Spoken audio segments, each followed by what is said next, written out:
옛날 아주 먼 옛날 우리나라에서 제일 높은 백두산 기슭에 나무꾼 총각이 살았어요. 나무꾼은 날마다 백두산에 올라가 나무를 했지요. 나무를 많이 해서 쌀도 사고 어머니가 좋아하시는 생선도 사야지. 나무꾼은 열심히 나무를 해서 지게에 가득 차면 장에 내다 팔았답니다. 그러던 어느 날 바람이 쌩쌩 부는 추운 겨울날이었어요. 그날도 나무꾼은 설날에 쓸 물건을 사기 위해 산으로 가서 지게에 나무를 가득했어요. 아이고, 아니, 저게 무슨 소리지? 앓는 소리 같은데? 어디서 나는 소리일까? 집으로 돌아가려던 나무꾼은 나무찜을 진 채 주위를 살펴보았지요. 그러고는 나무꾼은 소리가 나는 곳으로 찾아갔어요. 그랬더니 처음 보는 움막이 하나 있지 뭐예요? 참 이상하다.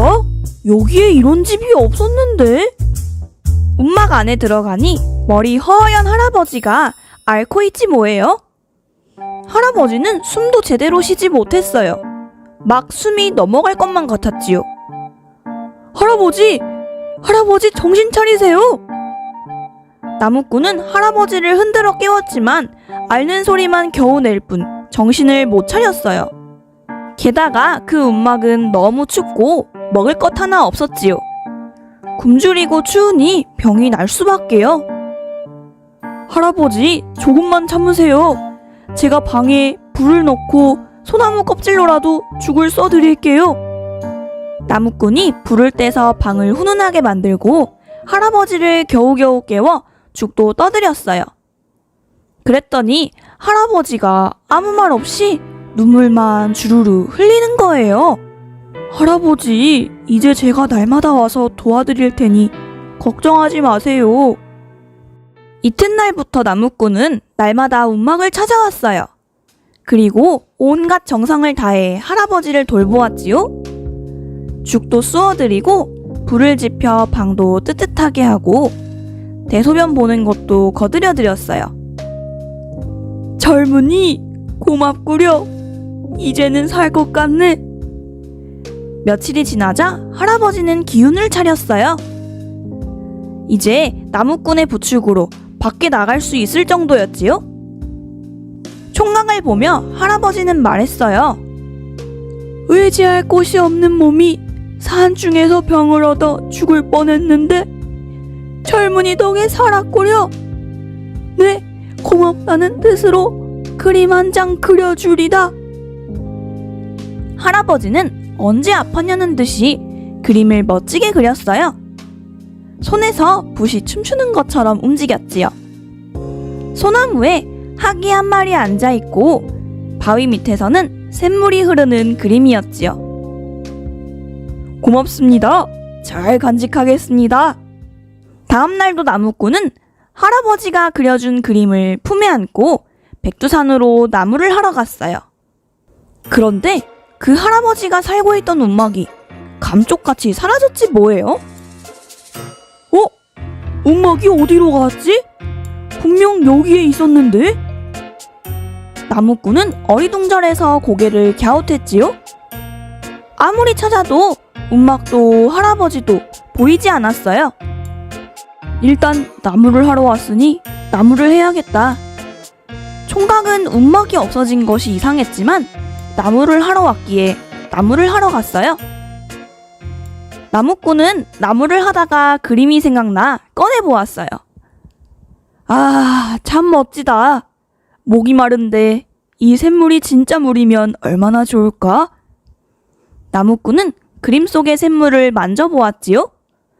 그런데 이게 웬일인가요? 그림 속의 샘물이 진짜 맑은 샘물로 변하는 거예요.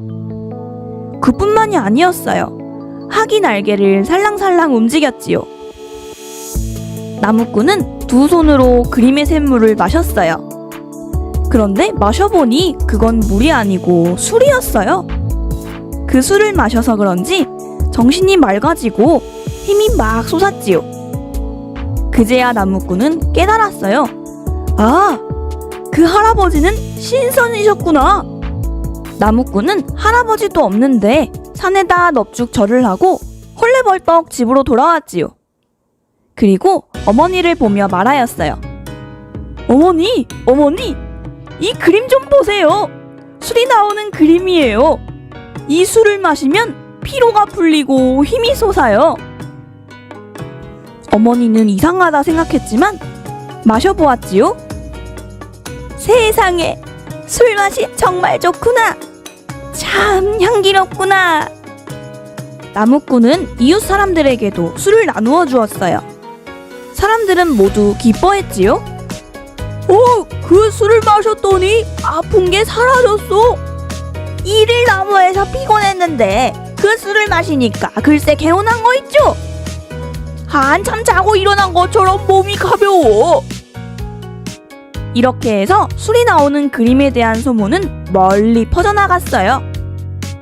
그림 속에 술을 마신 사람들이 하나둘씩 나무꾼의 집으로 인사를 하러 왔어요. 총각, 고맙네. 아무도 못 고치는 병을 그 술이 고쳐주었다네. 병이 나은 할아버지는 쌀을 잔뜩 실어오고, 건강해진 할머니는 비단을 한 보따리 이고 오고, 어떤 사람은 가족을 모두 데리고 와서 인사를 했지요. 그러다 보니 나무꾼은 점점 부자가 되어갔어요.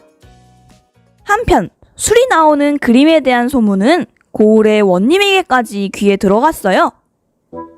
그 원님은 백성들의 가난을 돌보지 않고 자기 욕심만 채우는 사람이었지요. 신기한 그림이 탐이 난 원님은 나무꾼을 꽁꽁 묶어 끌고 갔지 뭐예요. 원님이 죄 없는 나무꾼을 다그치기 시작했어요. 너가 가지고 있는 술이 나오는 그림은 임금님의 그림이다. 헌데 너가 어떻게 갖고 있느냐? 혹 궁궐에서 훔쳐온 것이냐? 총각이 대답하려고 하는데 갑자기 머리가 허연 노인이 나타나지 뭐예요? 백성을 잘 돌봐야 할 원님이 어찌 그리 욕심이 많은고? 왜 착한 사람의 물건까지 탐을 내느냐? 원님과 포졸들은 무서워서 어쩔 줄을 몰랐어요.